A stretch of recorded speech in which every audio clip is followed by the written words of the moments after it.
Milovať budeš Pána, svojho Boha a svojho blížneho ako seba samého.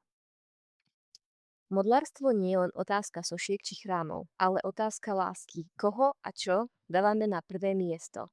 Keď Ježiš spája najväčšie prikázania, ukazuje tým jednoduchý princíp. Láska k Bohu a láska k ľuďom sa nedajú oddeliť. Ak moja sloboda ubližuje svedomiu iného, prestáva byť prejavom lásky a stáva sa prekážkou. Modloslužba začína v momente, keď sa stredom života stane niečo iné než Boh, aj keby to bola legitímna vec.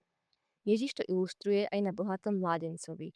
Problém nebol len v majetku, ale v tom, že zaujal miesto, ktoré patrilo Bohu. Myšlienka na zamyslenie. Láska k Bohu sa overuje tým, ako sa správam k ľuďom, keď mám právo konať inak. Otázka pre teba. Ktoré legitímne slobody môžu najčastejšie naraziť na lásku k blížnemu?